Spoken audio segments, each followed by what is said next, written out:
I have a quick twofer for you today.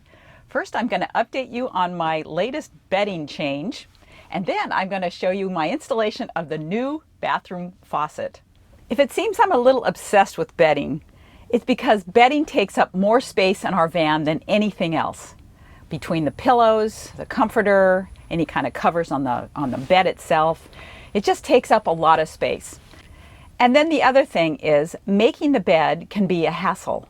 And so every time I readdress the bedding, it's really to get rid of some of the hassle of making the bed and unmaking it.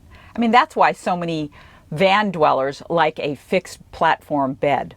I think I've come up with something today that will streamline our bed making process. And that's because this lower part of the bed is the hardest. You got to put the bedboards in, fill it in, and then cover it with something if you don't want to sleep right directly on the fabric. And so that's been kind of the biggest challenge. I just have a twin fitted sheet on here. I get them at Target, and I like the Target ones because they have really deep pockets.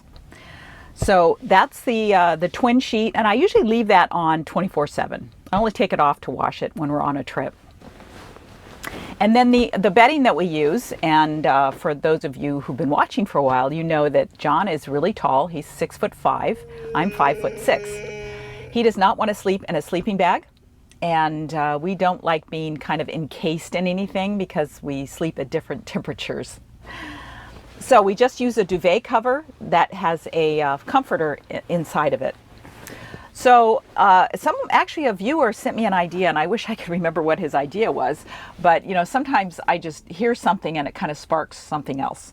And so I came up with this idea of not covering the bottom part of the cushions, but instead creating a pocket that's attached to our duvet cover that allows us to slip our feet in there, and that then becomes the kind of the sheet on top of the very comfortable bed that Pleasureway provides in their vans. We don't have any issues at all with the cracks.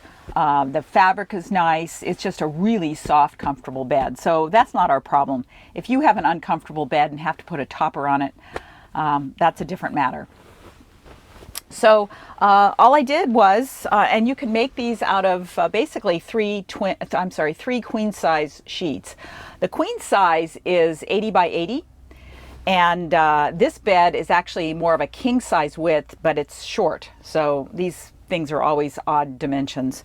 But I use a queen size comforter on this, and it works perfectly for us. Now, this is the gray part is the duvet cover that I already had. I basically unzipped all of the seams, the 3 seams around the sides and the bottom, and then added a half sheet to the bottom half. So this would be flipped over, so this goes on the bottom like that, and then your feet just fit inside of this half sheet, and that's what protects your skin from the bottom part of the sleeping area. And it's super easy then to roll it up in the morning. Just take it apart. You don't have to, undo any kind of cushions down here or anything. And we tried it on our last trip. I hadn't sewn it in.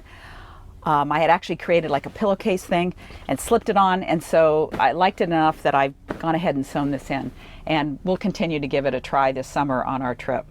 So then in the morning, all we have to do is fold this up in thirds like we normally do, and it's all attached, and roll it up and stick it in the cupboard, and it's already made things a lot faster. So I like that. Maybe that would work for some of you guys.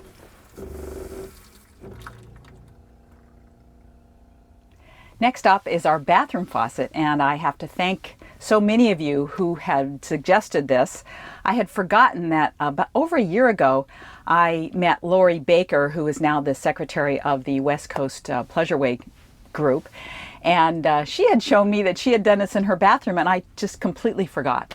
So here is the installation that we did this last week, and I love it. I'm excited because my new faucet for the bathroom has arrived.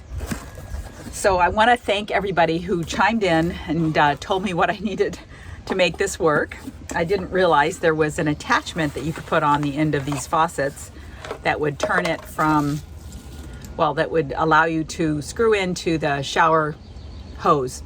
So I've got that, and now I'm going to start taking things apart and getting this installed.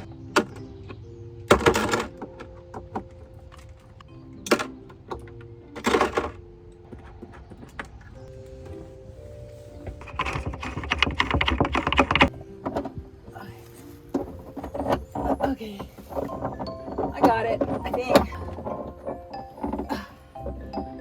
Pays to be smaller. Okay.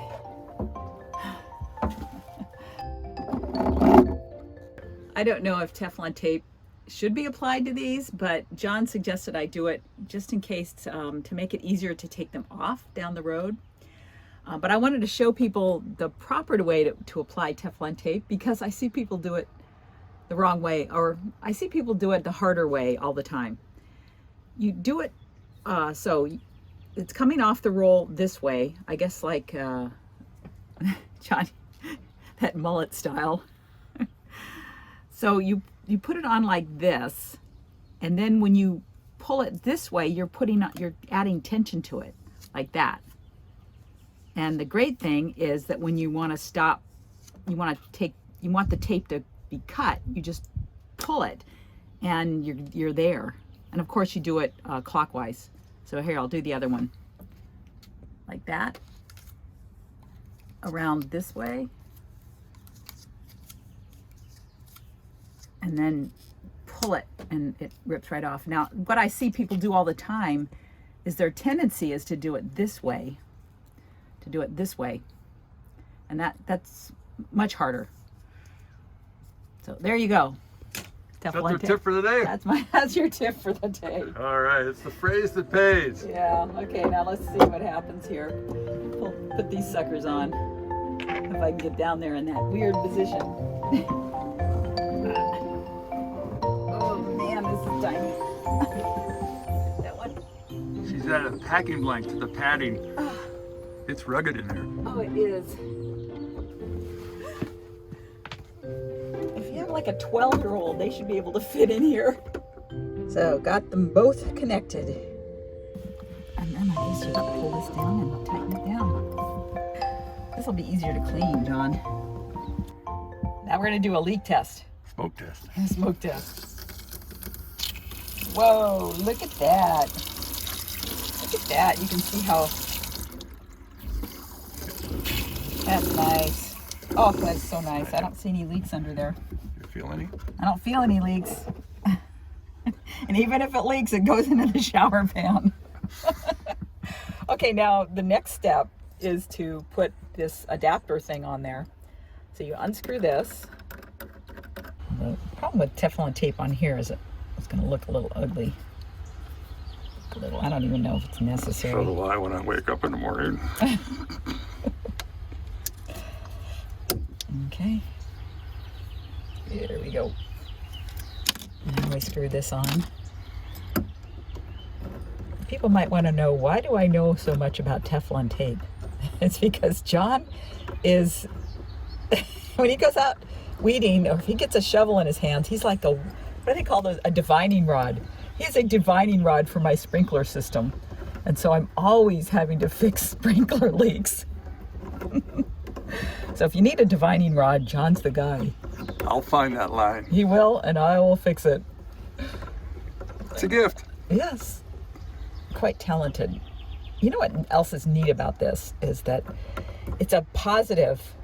There's a positive thing here, so that when you want your shower on, you just go like that. The other thing was you pull up on this nozzle and it always leaked. Any leaks? Looking good. There. Okay. Now, let's see. There we go. Come on. Look, no leaks. Wow. That's amazing. So much better. Oh, so much better. So much better. So much better. Ta-da!